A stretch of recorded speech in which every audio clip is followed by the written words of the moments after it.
j'avais envie de t'interviewer, parce qu'on se connaît depuis un moment. Et en fait, ton expérience, je la trouve particulièrement intéressante. Tu m'as dit un jour, et tu l'as redit hier quand on discutait en plein cœur des sommets du digital, moi je suis parti de rien. Pas de réseau, pas de techno, tu n'étais pas spécialiste de ton domaine, et pourtant tu es en train de réussir une belle aventure avec Coworkies. Est-ce que tu peux me dire en fait déjà pourquoi tu es parti là-dessus, sur ce projet-là, et quelle a été ta source d'inspiration ou ta première réflexion qui t'a amené à ça?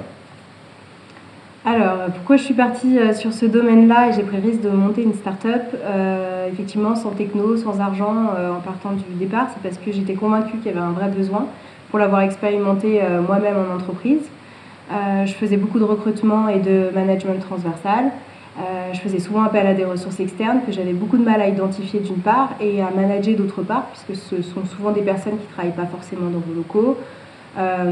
En revanche, quand ça fonctionnait, ça marchait très très bien. Donc j'avais fait ce constat vraiment terrain pendant cette année.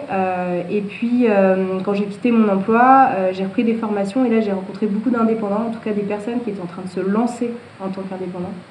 Et j'ai vu l'envers du décor, des personnes qui ne savaient pas se vendre, qui n'avaient pas accès aux entreprises, qui ne savaient pas comment s'y prendre pour travailler en équipe, etc. Donc je me suis dit qu'il y avait quelque chose à faire et je suis partie de cette idée-là que j'ai creusée, benchmark, rencontre avec des opérationnels dans les entreprises, des RH, des services achats pour conforter du moins l'idée avant de lancer l'entreprise. Mais alors le truc que je comprends pas, c'est ok, tu identifies un besoin, mais il y avait déjà d'autres boîtes qui mettaient en relation des freelances avec des demandeurs. Donc pourquoi en créer une en plus? À un moment donné, tu te dis, j'arrive sur un marché qui est concurrentiel, où il y a déjà des choses, il faut que j'ai un truc waouh pour que ça ressorte. Alors, il faut que j'ai un truc waouh, mais surtout, pour moi, les solutions existantes, elles étaient encore incomplètes et insuffisantes. D'accord. Moi, me noyer dans une base de données, ça m'aide pas en fait en tant qu'opérationnel. Je suis pas outillée, je sais pas comment recruter, ça m'aide pas à manager. Donc pour moi, c'était encore insuffisant. Donc je me suis dit, il y a quand même une place à prendre, faut le tenter, faut y aller. Effectivement, j'ai fait un peu le grand saut dans le vide parce que comme tu l'as dit, j'ai quand même pris un risque. J'étais pas certaine d'arriver à me démarquer, j'étais pas certaine d'arriver à sortir un produit au niveau technologie qui puisse répondre vraiment aux attentes du marché. Et surtout, j'avais pas de fonds et au départ, j'étais toute seule. Alors justement, tu n'avais pas de fonds, tu étais toute seule. Enfin, c'est une belle aventure à 33 ans de commencer ça. Et comment tu te dis, je n'ai rien, je connais pas la techno, j'ai pas d'investisseurs, il va falloir que je les cherche. Au fond de toi, c'est quoi la motivation? C'est fou en fait. La motivation, la vraie motivation, c'était mon projet. J'y crois vraiment. Depuis le début, je suis une passionnée, donc j'y crois. Je suis sûre qu'il y a des nouveaux moyens de travailler ensemble efficacement, de manière collaborative. Donc j'ai une vraie volonté d'apporter quelque chose de nouveau sur le marché. Et j'y crois. Et plus j'y crois, plus j'embarque des gens avec moi. Et plus je me rends compte que je ne suis pas seule, qu'il y a un vrai besoin, qu'il y a toute une communauté qui se crée autour du projet avant même qu'on sorte la plateforme. Et à un moment donné, je me retrouve, le projet est tellement avancé que je me dis, de toute façon, là, faut y aller. En fait, ça y est, on l'a créé, on est en train de créer quelque chose, donc feu et à la recherche d'investisseurs pour aller plus loin, quoi.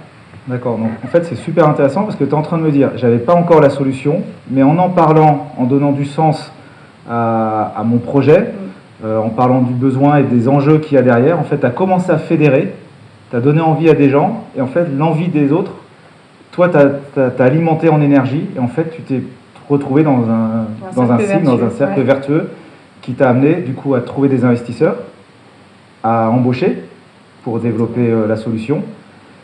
Et à un moment donné, est-ce qu'il y a eu un moment difficile? Parce que là, pour l'instant, on est dans le truc sympa, ça démarre. Ouais. Non, des moments difficiles, il y en a eu dès le début, parce qu'en fait, avant d'embaucher, avant d'avoir quand même des revenus qui nous permettent de nous développer vraiment, on a quand même fait une première version du site qui nous a permis de prouver le marché, prouver qu'on avait des indépendants d'une part et prouver qu'on avait des clients de l'autre. Et juste combien de temps le développement de cette première V? Et là, ça a été une première difficulté puisqu'on l'a fait en externe, on n'avait pas de tech à l'époque et j'en avais pas pour m'associer, donc je me suis dit c'est pas grave, tant pis, je ne me décourage pas. On va chercher un premier tour de table finalement pour créer cette première V1, on a mis 8 mois à la développer. D'accord. On a tout fait nous quasiment, à part donc le développement qui était externe, donc on a fait l'UX, on a fait les prototypes, on a réfléchi à tout ça. Et on a lancé la plateforme donc au bout de 8 mois avec je pense 6 mois de retard sur ce qu'on s'était imaginé que ça allait être en fait. On n'avait aucune idée finalement de ce qui nous attendait. Et on a fait les premiers salons, je me rappelle, on avait mis un peu de notre budget pour faire Viva Technologie, pour faire des salons comme Ecom à Genève, où on misait tout pour trouver nos clients, et en fait on n'avait pas de plateforme. Le site n'était pas lancé, donc on s'est dit c'est pas grave, on se décourage pas, on y va, c'est marrant, allez hop, on va vendre notre solution, et on a vendu le concept, et ça a marché, on est revenu toujours avec sur plein de cette leads. notion, un concept, du sens, un besoin, venez chez nous, quoi. Et le retour qu'on avait était toujours hyper positif, puisque les clients nous disaient oui, on a besoin de ce produit, donc il n'est pas là, c'est pas grave, vous nous faites signe quand il est sorti.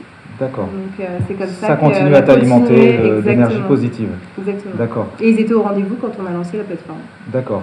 Et donc la question que je te posais aussi, c'était, il y a un moment, ça doit être vraiment compliqué, tu dois te remettre en question, parce que c'est bien d'avoir l'énergie sur quelques semaines, mais là c'est des mois, combien de temps, 2 ans du coup? 2 ans maintenant. Sur 2 ans, est-ce qu'il y a un moment où tu te dis, je vais jamais y arriver, c'est compliqué Il y en a plein. Ouais. Le doute, je crois que c'est le mot en tout cas le sentiment qu'on a le plus en tant qu'entrepreneur.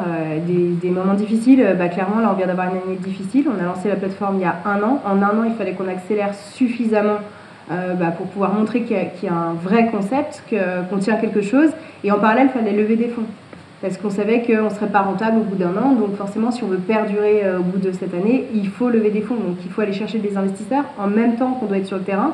En même temps on n'a pas de ressources, on a fait l'année quasiment à 3, aujourd'hui on est 8, là on est bientôt 10, mais la première année on était 3. Oui, des doutes, des moments de doute, on en a eu des tonnes, surtout quand on a levé des fonds, où finalement c'est pas un investisseur qu'il faut, c'est quand même un lot d'investisseurs, donc avant d'arriver à 1 million, il faut quand même aller pitcher, aller chercher les gens, les entraîner, leur montrer de quoi on est capable. Et il y a des moments où oui, je me suis levée en me disant c'est pas possible, on va jamais y arriver, la boule au ventre, et puis on peut pas partager ça, on peut pas partager ça avec son équipe, on peut pas. Ah ouais. Donc là, il faut être entouré personnellement, du coup, et soutenu. Ouais. Tout à fait. Et du coup, alors là, tu parles de soutien et donc de ton entourage. Là, on est au sommet du digital, et il y a une volonté au sommet du digital, c'est d'avoir des parités hommes-femmes. Et c'est un sujet qui est récurrent, cette féminisation ou non d'ailleurs du milieu du digital.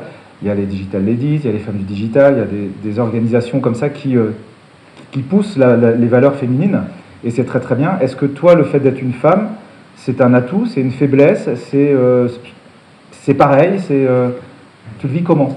Malheureusement non, c'est pas encore pareil. Pour lancer l'entreprise, aucun problème, il y a une vraie solidarité d'entrepreneurs, où là on ne regarde pas si on est une femme, si on est un homme, il y a une vraie solidarité de ce côté-là.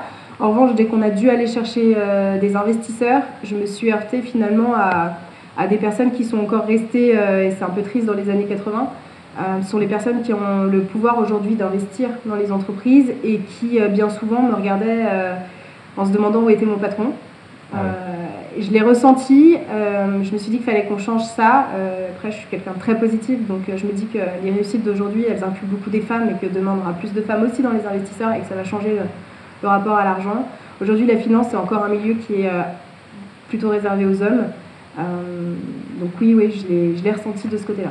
Pour moi, ça n'a pas été un atout d'être une femme dans cette levée de fonds. D'accord. Ça aurait pu être un frein à un moment donné? Tu t'es dit, parce que je suis une femme, je vais moins y arriver, ou je vais bloquer? J'ai rencontré des investisseurs qui m'ont dit qu'une femme avait plus de risques qu'un homme. Parce qu'elle peut partir, faire un enfant, lâcher le navire. D'accord. Voilà, donc on entend encore ce genre de propos aujourd'hui. Donc oui, je pense que c'est encore un frein d'être une femme, ça aide pas. Après, ce qui est important dans une start-up quand on lève des fonds, c'est l'équipe, c'est pas que le porteur de projet. Donc je me suis rappuyée sur mon équipe, j'ai montré qu'il n'y avait pas juste moi en fait, que le bateau il marchait pas juste parce que je l'avais créé. Alors certes, on monte toujours les entrepreneurs, mais c'est surtout l'équipe qui est derrière, qui a fait en sorte qu'on ait réussi cette levée de fonds. C'était vraiment un travail commun, et j'ai mis ça en avant, et je pense que ça a aidé à trouver des investisseurs. Et puis après, nous, dans nos investisseurs, on a la chance d'avoir des personnes qui sont très brillantes. On a des femmes aussi dans notre tour de table, on n'a pas que des hommes. C'était une belle parité, c'était un challenge que je m'étais donné au moment de la levée, en me disant j'aimerais bien que quand on signe autour de la table, il y ait des femmes. Et le 19 décembre, quand on a signé, il y avait des femmes. Donc voilà, pari réussi.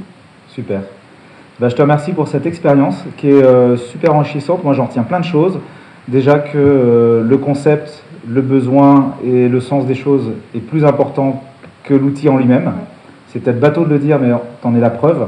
Et puis, tu as eu des difficultés, et tu as été agile pour trouver les solutions. Et toi, ta solution, c'était l'équipe, entre autres. Et ça, c'est aussi une deuxième belle preuve de management. Donc, merci Julie. Et puis, bonne continuation à Coworkies. Merci.